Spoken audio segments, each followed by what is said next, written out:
하나님 우리 아버지와 주 예수 그리스도로부터 오는 은혜와 평강이 여러분과 함께 하시길 바랍니다. 우리는 지난 주일 예수님 부활의 기쁨을 함께 나누고 축하했습니다.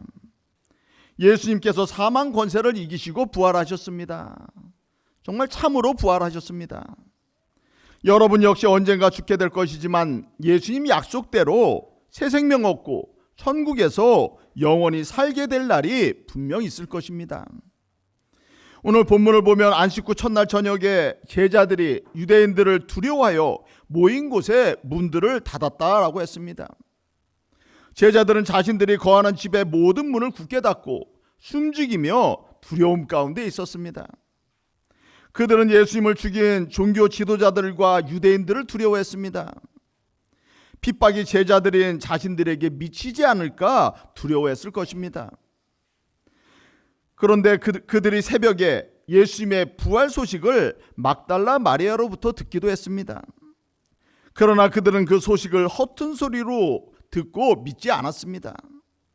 그만큼 부활은 제자들도 믿기 힘든 사실이었던 것입니다. 그들은 예수님이 잡히시고 십자가에 달리실 때 살기 위해서 모두 도망쳤던 이들입니다.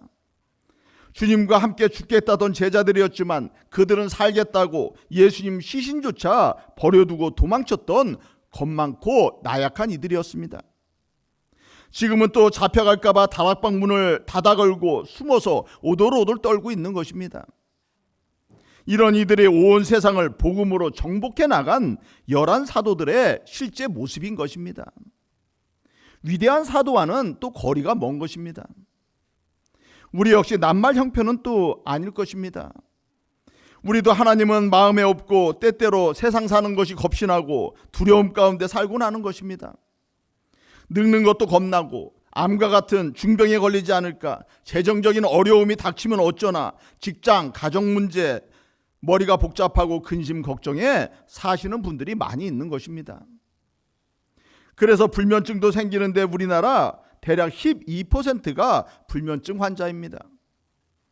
증상을 경험한 사람은 30%, 가벼운 증상까지 하면은 50% 이상이 불면증으로 고통받고 있다라는 것입니다. 얼마 전 약물 운전 적발 1위가 불면증 치료제인 졸피뎀이고 교통사고 유발 원인이란 뉴스를 접한 적도 있습니다. 이 불면증의 가장 큰 원인이 바로 스트레스와 불안과 또 우울감인 것입니다. 제자들은 주님이 부활하신 첫날 밤 불안과 우울감 속에서 잠 못 이루고 앞으로 어떻게 살아갈 것인가 숨죽이며 고민들을 서로 털어놓고 있었을 것입니다. 이미 주님이 살아계실 때 3번 이상 제자들에게 내가 많은 고난을 받고 죽임당하고 사흘 만에 다시 살아날 것이다 말씀하셨음에도 불구하고 기억조차 못하고 믿지도 못하고 전전긍긍하고 있는 것입니다. 그런 제자들에게 주님은 굳게 닫혀진 문들을 통과해서 나타나셨고 너희에게 평강이 있으라 라고 선포하셨습니다. 여러분의 삶도 두려움으로 세상과 벽을 쌓고 막히고 답답한 가운데 거할 수 있을 것입니다. 하지만 때가 되면 주님은 그 벽을 넘어서 여러분을 찾아오셔서 평강을 선포해 주실 것입니다. 그러니 너무 또 걱정하며 사지 마시기 바랍니다. 주님이 선포하신 평강, 샬롬의 의미는 일상의 평안이라기보다는 하나님과 온전한 관계를 이루면서 오는 평안인 것입니다. 유대인들은 누군가의 집을 방문할 때 또 만나고 헤어질 때 이 샬롬 인사를 합니다. 당신의 삶 전체가 하나님 안에서 온전한 평안을 이루기를 바란다라는 축복의 말씀인 것입니다. 좋은 의미이니 우리가 카톡 문자에도 샬롬 인사를 하면 또 좋을 것입니다. 그리고 잠들 때 누워서 평강의 예수님 이 밤도 저와 함께 하시고 평안을 주시옵소서라고 기도하는 것도 평안을 얻는 좋은 방법이기도 합니다. 예수님이 나와 함께 하신다는 믿음이 인생의 참된 평안과 샬롬을 가져온다는 것을 꼭 기억하시기 바랍니다. 오늘날 현대인의 가장 큰 문제 중 하나는 마음의 평안이 없는 것입니다. 그래서 사람들이 종교를 갖는 이유 1위는 천국에 가고 싶어서가 아니라 마음의 평안을 갖기 위해서 종교를 갖는다고 하는 것입니다. 그만큼 사람들 마음에 진정한 평안이 없음을 또 반증하는 것입니다. 우리는 돈 많고 권력 갖고 친구들을 많이 가지면은 평안을 얻지 않겠나 하지만은 그런 것들로는 평안을 얻을 수 없습니다. 오히려 그러한 것들을 잃게 되지는 않을까 전전긍긍하고 더 불안할 수도 있는 것입니다. 하나님께 삶을 내어드리고 하나님과의 관계가 친밀해질 때만 참된 평안을 얻을 수 있음을 기억하시기 바랍니다. 사도 바울은 데살로니가후서 3장에서 예수님을 평강의 주다라고 고백했습니다. 주께서 친히 때마다 일마다 너희에게 평강을 주시고 주께서 너희 모든 사람과 함께 하시기를 원한다라고 축복했습니다. 바울의 편지를 받는 데살로니가 교인들 역시 황제 숭배와 이방 신앙들로 많은 고난을 겪었을 것입니다.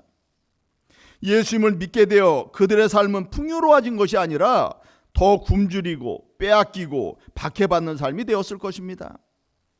그럼에도 초대교인들은 놀랍게도 예수님을 통한 참 평강을 경험하며 살아갔습니다.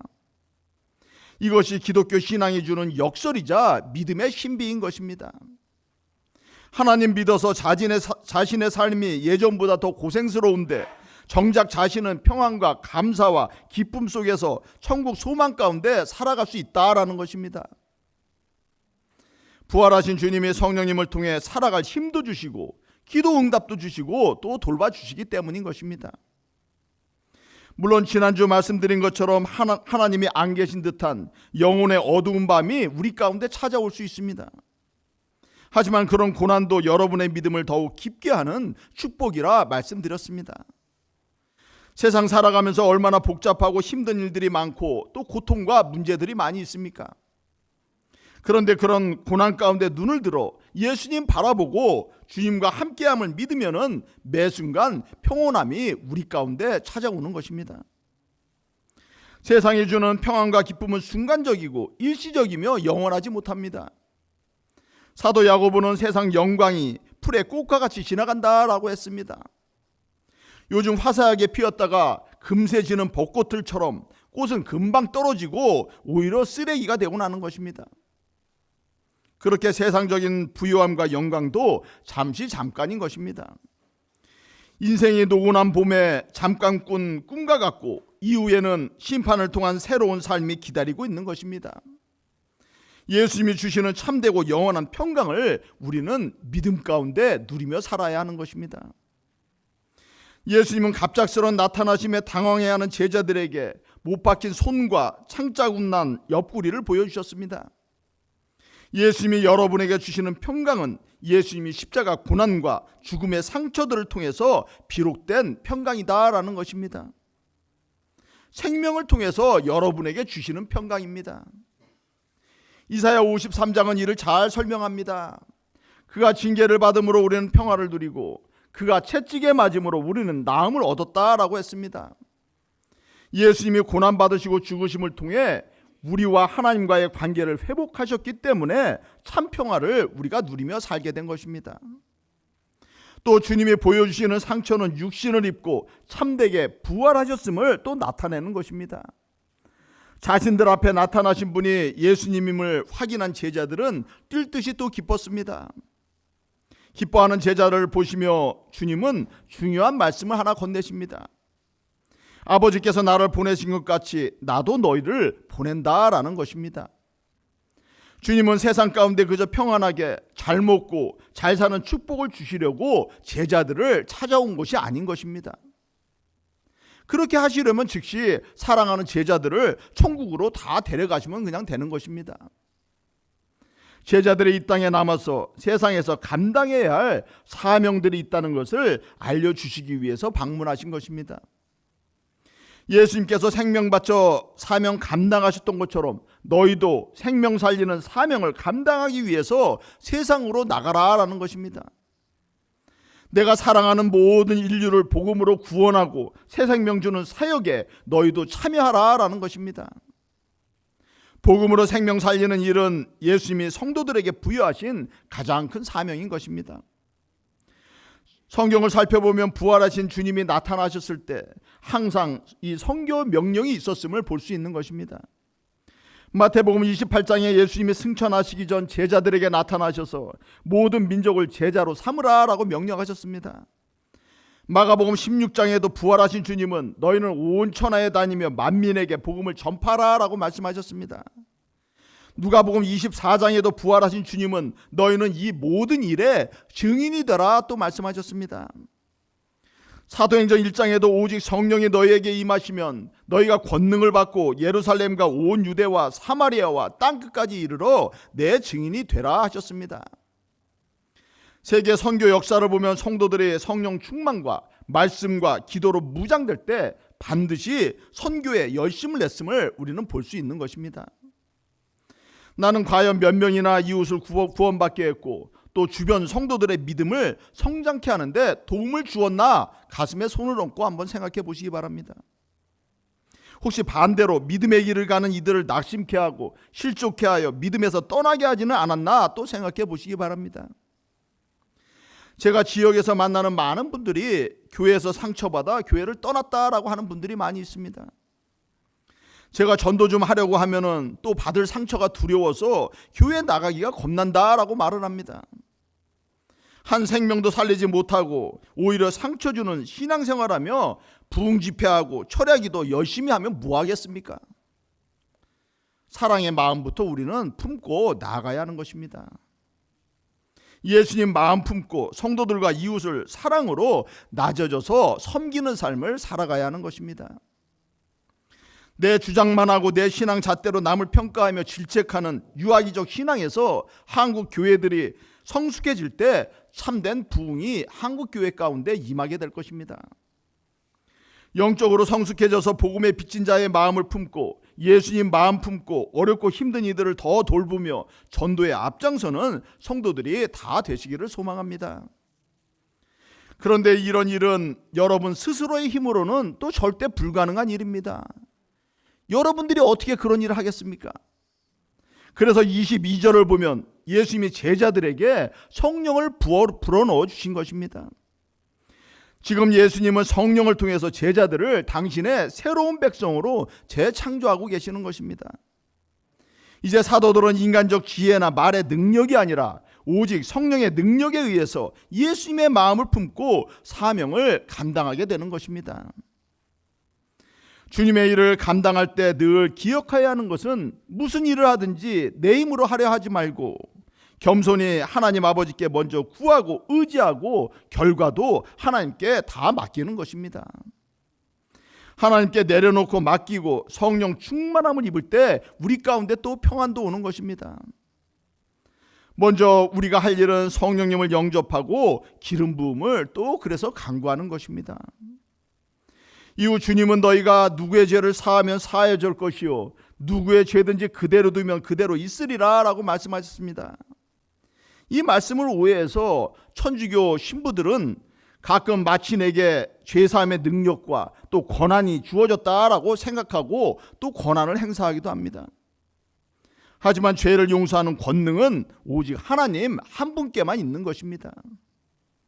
그럼에도 주님은 당신의 영이신 성령님을 통해 제자들을 죄 용서의 선포자로 사용하시기를 또 원하시는 것입니다. 하나님 앞에서 서로 죄를 고백하는 것은 하나님의 위로와 평안을 경험하는 유익한 제도들 중에 하나입니다. 특별히 교회의 공적 직무를 위해서 교회 공동체로부터 세움받은 목회자를 통해서 죄 용서와 선포를 듣는 것은 신앙에 또 유익한 것입니다. 루터는 목사의 귀가 그리스도의 귀가 되고 목사의 입은 그리스도의 입이 되어서 사람이 아니라 그리스도께서 거기서 앉아 들으시고 응답하신다라고 했습니다. 죄가 가져온 두려움과 무거운 양심이 죄 고백을 통해서 자유케 되는 역사를 또 우리는 경험할 수 있게 되는 것입니다. 특별히 누구의 죄든지 그대로 두면 그대로 있으리라는 말씀도 눈여겨보아야 합니다. 이는 예수님을 불신앙하는 이들에 대한 죄가 그대로 남아서 심판을 가져온다라는 말씀입니다. 하나님의 일은 하나님이 보내신 자 예수님을 믿는 것입니다. 예수님을 믿지 않는 모든 죄된 이들을 그대로 두지 우리는 말아야 하는 것입니다. 회개하고 믿고 거듭나 하나님 나라에 들어가게 하는 일에 여러분들이 또 동참해야 하는 것입니다. 한편 도마는 제자들과 함께 있지 않았고 예수님의 부활을 전혀 믿지 못했습니다. 그런 도마에게 주님은 다시 나타나셨고 못 박힌 손과 창에 찔린 옆구리를 보여주셨습니다. 만져보라 하심으로 믿음을 또 더하여 주셨습니다. 육체 없는 영혼은 결코 만질 수 없기 때문에 이는 예수님이 육체로 확실히 부활하셨다라는 말씀인 것입니다. 도마는 부활의 예수님을 확신하고 위대한 신앙 고백을 합니다. 나의 주시요 나의 하나님이시니이다. 도마뿐만 아니라 모든 제자들은 예수님의 부활을 확신했으며 이제 예수님을 하나님으로 고백하는 것입니다. 생명을 주관하시는 분은 하나님 한 분이시기에 죽음 권세를 이기신 예수님을 하나님으로 고백하는 것입니다. 그 부활하신 하나님을 두려워 떨던 제자들이 만나고 체험했기 때문에 복음을 전하다 모두 순교할 수 있는 용기를 얻었던 것입니다. 예수님은 도마에게 보지 못하고 믿는 자들은 복이 있다라고 말씀하셨습니다. 오늘날 여러분도 예수님을 직접 보지 못했기에 믿음 없이 살아가실 수 있습니다. 그러나 성경의 증거와 성령의 역사하심을 쫓아서 예수님의 부활과 하나님 되심을 여러분은 또 수없이 들었을 것입니다. 믿음이 약해질 때마다 믿음의 선진들의 신앙 간증과 책도 또 듣고 읽으시기 바랍니다. 그리고 여러분 역시 부활의 확신 가운데 주님이 주실 천국과 영원한 생명을 믿고 살아가실 수 있기를 소망합니다. 오늘 본문 마지막 31절은 요한복음의 기록 목적을 밝히고 있습니다. 요한복음이 기록된 목적은 사람들로 하여금 예수님이 그리스도이심을 믿게 하고 그 믿음을 통해서 생명을 얻게 하는 것이다 라고 했습니다. 혹시 자녀들이 소망 없이 믿음 없이 세상에서 낭망하고 또 방황하며 살아가고 있습니까? 자녀들을 위해 기도하시고 주님의 몸된 교회로 데리고 나오시기 바랍니다. 예수님을 만나면 소망 없는 자는 소망을 갖게 되고 인생을 방황하는 이들은 목표를 찾아가게 될 것입니다. 인생의 목표도 살아갈 능력도 예수님이 여러분 가족들에게 나누어 주실 것입니다. 예수님이 주님이시며 구원자이심을 믿음으로 고백하는 모든 이들에게 주님은 평안도 주시고 사명을 감당할 능력도 주실 것입니다. 주님은 성령을 통해 제자들의 믿음을 복돋우시고 세상을 향해서 나가라라고 말씀하셨습니다. 여러분 안에 성령님이 주인 되시면 여러분 마음을 움직여 하나님이 원하시는 일에 동참케 해 주실 것입니다. 여러분이 무언가 하나님의 일을 하고 계신다면 성령님이 지금 여러분 안에서 역사하고 계시는 것입니다. 그렇게 주의 일을 감당하다가 힘들어서 믿음의 회의가 들면 오늘 도마에게 보여주신 예수 그리스도의 못자국을 보고 만짐으로 다시 우리는 힘을 얻는 것입니다. 찬송가 509장은 거친 세상에서 실패하거든 그 손 못자국 만지라라고 권면합니다. 찬송가 가사처럼 세상에서 실패할 때, 앞이 안 보이는 어둠 속을 걸어갈 때, 죄악의 짐이 우리 가운데 너무나 무거울 때, 부활의 주님을 따라가고자 할 때 예수님의 그 못자국을 바라보며 만져보며 또 따라가시기를 소망합니다. 주님의 못자국 난 손을 보고 만지면은 주님께서 여러분에게 참 믿음과 평안을 주시고 다시 일어설 또 힘도 주실 것입니다. 부활의 예수님을 만나면 슬픔을 이기고 두려움을 이기고 의심을 물리치고 구원의 확신과 평안과 영생의 소망을 갖게 되실 것입니다. 오늘 이 시간 예수님이 성령님이 여러분 마음 가운데 오시기를 또 기도하시기 바랍니다. 여러분의 삶과 인생을 주관하시고 책임져 주시기를 기도하시기 바랍니다. 오늘 나의 주님이시여 하나님이신 부활의 예수님을 만나고 예수님이 주시는 평안과 확신 가운데 각자의 사명을 깨닫고 사명 감당하는 복된 성도들이 다 되시기를 주님의 이름으로 축원합니다. 함께 기도드리겠습니다.